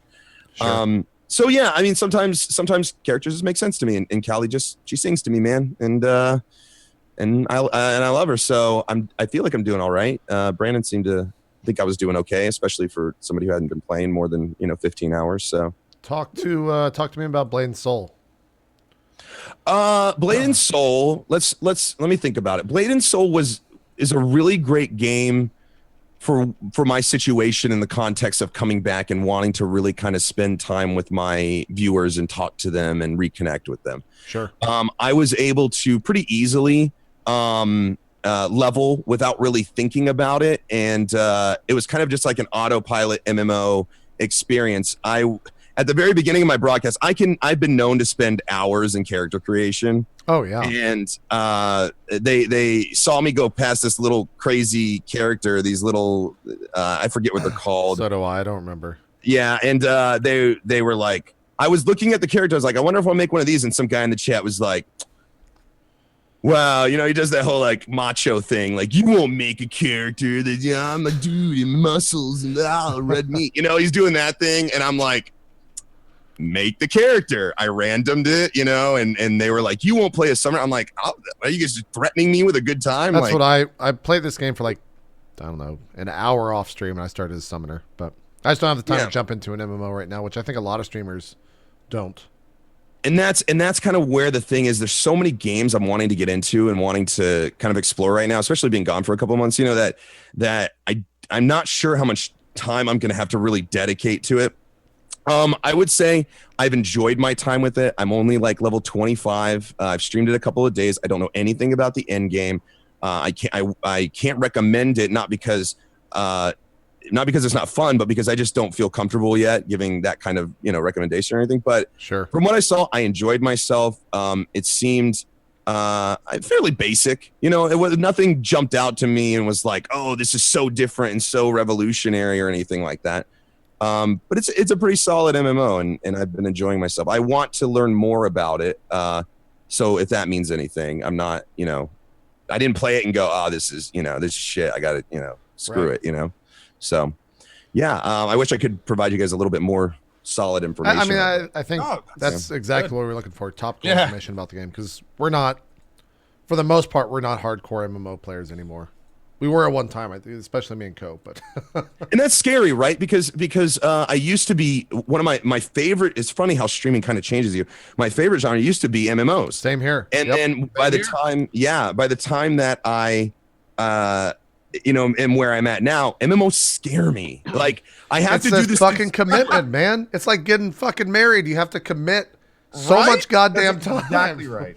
It's not just the commitment to time played. I mean, I guess that is it, but it's the commitment to your community too. When you invite people to join you in a server and join your guild and everything, and I'm a variety streamer, so in a couple of days to a couple of months, I'm going to be jumping to the next game, and I'm leaving a whole group of dudes that jumped on the server specifically for me. Yeah, so Arcade. That's exactly what I did in Arcade. And we all did that. That made me never want to stream an MMO again. Same Not because here, it wasn't a fun game, but afterwards. Yeah, everybody just freaked out. So I made sure to tell everybody, I'm like, listen, if you can come and join me, I'm ready to play. I'm just not a sub only thing. If you want to come along, but tomorrow I could quit. it could be a month, it could be, a couple of months, it could, but be I'm 2 going hours to from leave. now. Yeah. Dude, I'm going to leave. So all of us have made really important strides as streamers in how to interface properly with our community when we play these games. Oh, yeah. Dude, I've been totally open. I cannot wait for Crowfall. I cannot wait for Camelot Unchained. These are 2 games I've been waiting for years. But everything you just said, Elo, it's like a preface. It's like a warning. Like, keep in mind, we're gonna love these games. We're gonna play them. They're gonna be great. But at any point, I could walk out. You play for fun. You play because you enjoy the game. Don't play because I'm playing it. Join me because you want to play other people in the community, but I may not be there. It's like you have to be upfront, transparent, and warn early. Yeah. Especially if you're running a sub guild or something, which is a whole different beast. It's another thing. I mean, it's it's really interesting. It's this kind of little subculture of streamers playing MMOs, and this goes for all streamers, no matter your size. You could be streaming to 10 people, and this is just as important. It was a lot of fun when me and Dodger and Strippin played Final Fantasy, because we turned a server that was not popular at all into like one of the biggest servers, and then for the most part, about a month after, maybe 2 months, we all quit. But as far as I know, that guild's still pretty regularly visited by a lot of people, which is kind of cool to know that we impacted a server that way. But and that is cool. I want to throw this out there too. This is my biggest issue with the game, and I want to throw this out there and this is my biggest issue with a lot of MMOs, is that they force a main story down your throat. Yeah, they rename you. They call you Cricket. Like, I didn't name myself Cricket, and they're like, Cricket, they call you Cricket. Yeah, they call you Cricket. Is that kind of like the Padawan of that universe, though? I mean, here's the thing: is that I don't care. Like, I don't care about a story in an MMO. In my opinion, and maybe this was from old school EverQuest and Dark Age of Camelot and stuff. The stories that we created happened in the community. They built the world. They set us free. And then we made the stories. They didn't force a main story down our throat, telling us how wonderful and amazing that we were, and how we were the one. When you know that a million other people are doing the same exact thing. Right. When you think about MMO stories, okay, these are your best MMO stories. Are they ever about the main quest that you followed? No, it's always about that guy that held his own against the that 1% of the boss, the tank fight, got him down. He's the hero. Yeah. So I wish more games would just open up a world for us if they want to do an MMO, and sandbox. Yeah, just sandbox this shit, man. Don't force everything. But that's a very opinionated thing, and that's a whole show. I think many the older and longer you've been playing MMOs, the more you feel like that. Yeah, and I agree, and it's very much an opinion. Yeah. But that's the way that I felt. Was I didn't like being called something that I didn't want to be called. I didn't like going down this main story. I get that. Well, just some quick news. We got about 5-6 minutes left on the show. Hideo Kojima and Guillermo del Toro. Those are some names to say. They're going to be holding a keynote presentation at DICE 2016. So hopefully something will come out of that, because those two have been trying to have a game baby for the longest fucking time. Iron Gear Liquid. Yeah. Now hold on. Guillermo del Toro was the one director of PT, right? No, I don't know if he was involved in PT. That was still Kojima, as far as I know. Guillermo del Toro is the guy that does like Pan's Labyrinth, and he's I know who he is, but I thought he had a hand in PT as well. Chat will probably correct us. I don't think he did, but we'll wait to see what chat says. Yeah, I could have my wires crossed on that. Yeah. He's the guy that was in Fear and Loathing in Las Vegas, right? There's a new City Skyline expansion coming out called Snowfall. That's $13 on February 18th, so that's kind of cool. Yeah, see, I was right. Oh, you're all right. There you go. Here's part. That was a good game. PT. It was fucking amazing for how little it was, how small the thing was itself. It's the best horror game to come out in the past 10 years. Quick shout out. If you liked PT, search for Visage. There is a game, I think it's on Kickstarter, or it's either coming out soon, called Visage. Oh, yeah, I saw that on Twitter today. It's big. Bikeman has really been pushing it on Twitter. Someone was tweeting that. Yeah, maybe it was Bikeman. XCOM 2 is now available for preload. What else is there? Not really anything else. There's some new Rocket League maps. They're still fucking putting in new stuff in Rocket League, which is crazy to me. Just a little bit of news. My game is on Steam Greenlight now.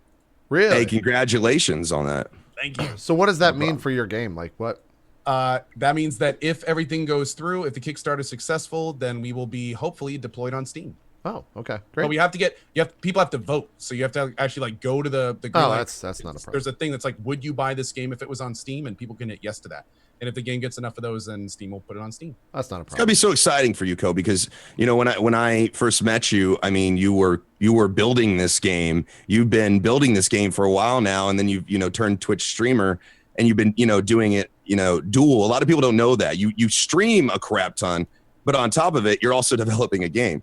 Helping develop it. Thankfully, helping develop. Helping develop. Yeah. Vector Game Studios has been doing the majority of the work for the last 2 years, but it has been crazy seeing everything kind of full circle. And now we have 1 week left of the Kickstarter, just over 30K to raise. We're almost 80% towards our goal with the week left. It's like go time. I mean, it's crazy right now. I'm excited for you. Congratulations. I really am. It's cool. That's a great accomplishment. Really hoping to see it get made, man. It's gonna be fun. There was some Warner Brothers blasted out like an email. I think it was Sunday, maybe it was Monday, saying that they were going to have a video game announcement for 2 of the biggest franchises in the world. I got kind of excited because that's the point of that email. And then I think the announcement was Lego Star Wars The Force Awakens video game. And it's kind of like, oh. Dude, I've never played any of those Lego video games, but I've only heard good things. They're not bad games, but once you've played one, you understand what it is. And unless you buy into the universe that you're playing, for example, The Force Awakens, if you don't buy into that universe and you don't want to be in that universe, they're the same exact game as all of them. But they're not bad. Like, people are definitely going to buy that for sure. I'm trying to think if I ever played a Lego game. I guess I've always been more of a gritty dude. Like, when I shoot something, I want to see blood come out, not, plastic or coins, or something like that. I guess it's kind of, I don't know. Yep. But I have heard the same thing that Co's heard, that Lego games are actually really fun, and that they've got to be doing well because they've made so many different, video games and types, and Legos are huge. We got Legoland down here in Florida. Oh, really? Oh, I yeah, guess man. we have one of those. Have you been to there, Elo? I haven't. I mean, I'm a bearded dude and an adult, and if I just showed up there, I feel like I've thought about it legitimately, just like going to Legoland, and just enjoying myself or whatever. And I was like, wait till Junie grows up a few years. I gotta be honest. I don't think you would not be out of. Man, I don't know. I'm joking mostly. But yeah, like, no, I'm just saying. That did run through my head. I was like, I'm gonna look a little awkward there with all these kids, and like, where's your kid? I'm like, I'm a dude just here like Legos, Sure. I got a beard. I'm overweight. I just like Legos. Is that okay with you, bud? I'm not allowed to be within 100 feet of a Lego build. Like Legoland has like signs like parks, like some parks have is like no adults without children. Yeah. Are allowed in this point. No, I haven't been there, but I hear it's a pretty cool place to go, and it's pretty amazing to see some of these. I actually have a buddy. I was homeschooled growing up, which might explain a lot to a lot of you. But I was homeschooled, and one of my buddies ended up in Lego Magazine, and now he does that in his adult life as a profession. He builds Legos, and he goes to Denmark a lot, and they fly him out there to test new Legos and all sorts of stuff. It's Legos are not dead, man. They're very much alive, and they're Legos real. make a epic fuck ton of money. Yeah, man. Daily it's goddamn. They make it's insane how much money they make.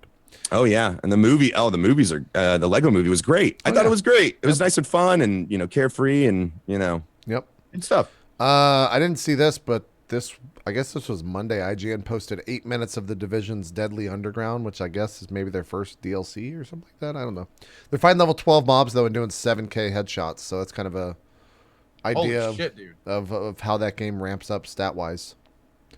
That's kind of cool. They're level 12. I hope not themselves. DLC though. Hopefully just other parts of the game. Yeah, maybe it's just like another part of the game, but they're all underground, so that's cool. You can go into tunnels in the Dark Zone. Like, oh, really? There's actually like you go into the subway and then the subway tubes show up on your map and everything. So it may have been down there. What was that other thing? Oh yeah. Is anyone going to check out American Truck Simulator on the show? Nope. Zeke, I feel I like having a good time. Really, not to rag on anybody that enjoys that kind of game, but I think you have to have a specific. You have to. It's a very niche thing as far as I see. I've tried hard to watch American Truck Simulator on Twitch. Yeah. I've tried to understand what people are watching and why it's entertaining and stuff. It's a niche, and some people love it, and some people that's all they watch on Twitch is simulators, and that's awesome. But I don't know, man. It seems, yeah. It's got a shit ton of viewers right now on Twitch. Yeah, there's a lot of people watching it. Hey man, a lot of people. Was Lyric streaming it at one point? I think I don't know. He was really looking forward to it. I don't know if he's not streaming it right now, but I know he has interest in playing it. It's like trains, right? It's like the train games that are on there too. Like some people just love the train games. They love collecting every DLC. In fact, I think the train stuff is like the most DLCs I've ever seen for a game ever, right? They've got it's just like hundreds and hundreds and hundreds. It's been like of I think it's like $1,000 $1,000 on that game. Yeah, man, and that's like people really get into it, man. It's not for me personally, but yeah, people love it, dude. People love it. Let me ask you guys a question. I was bothered by this since we were talking about games releasing and DLC and stuff. Was anyone else bothered? I guess maybe I'm the only one out of us that actually bought the game, but XCOM 2. Yeah. Coming out and then having the DLC right off the bat with it. Never okay, dude.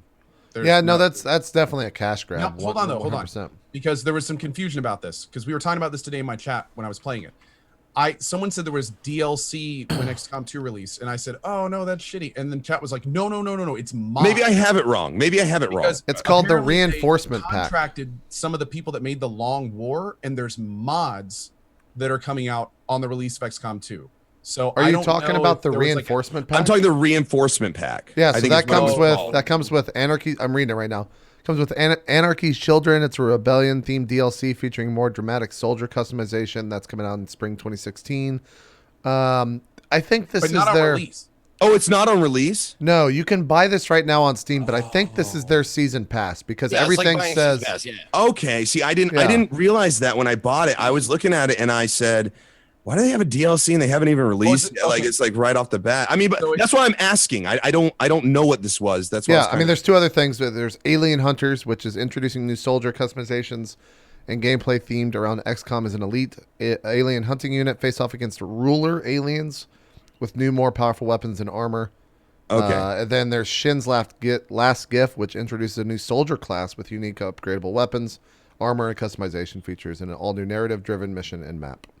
Well, so I apologize that I misunderstood it, and maybe I didn't read through it, but it looked like a DLC. You can pay money to get more content on release, and not on release, but in the future. If you are paying for a game, there's absolutely no reason you should have to pay more for a game on the release day. Yeah. Period. Like I don't think there's going to be very few streamers I think that you would find that would argue that buying a game and then playing it on day one, you should have more to buy than the game to get more content in the title. Like that's bullshit, to put it bluntly. That's horrible. That's bad marketing. That's going to burn people, and that's a dangerous road to start going down. Because then you're starting talking about games being like, yeah, buy the base game for $60, and then this pack for 10, and this pack for 10, and and customize your game by paying more money. Now screw all that. Yeah, I wonder how many people went there and had the same impression I did. I didn't realize it was like a season pass kind of thing. I mean, people, the internet is a lot of people, dude. Because I don't know if you were reading chat. Like, people, no, I was looking at chat. Yeah, like there's a lot of confusion about. The thing is that always happens when any time a developer throws up DLC, people lose their fucking shit because it's never the same and it's always so specific in what they're doing that the first thing they see is DLC, and then they're like, well, I'm going to fucking Reddit or I'm going to NeoGAF and I'm going to get my goddamn pitchforks and we're going to bitch about this until I get my opinion out there, blah, blah, blah. A lot of times it's not that bad. This case, it's kind of bad. But everyone has a season pass this year or this time of games. Like it's an unfortunate thing. I don't really mind season passes. If you're going to release a full game that's entertaining and all the content's available on release, and then let me buy something that will give me tangible extra like the Fallout 4 thing. Like I bought the Fallout 4 season pass in a heartbeat because I know every DLC is going to have meaningful stuff to the engine and a bunch of new stuff. Like that kind of stuff I have no problems with. But if you're going to put all this little extra stuff that you have to cost more, and I don't know, it's really interesting because it's like every company is trying these new different ways to do it to make the most money for them by making the most amount of people not as pissed. And that's the big thing too. The thing that I hate about it is when you can clearly tell that whatever they're selling is DLC was in there as the main game and they chopped it off to sell later.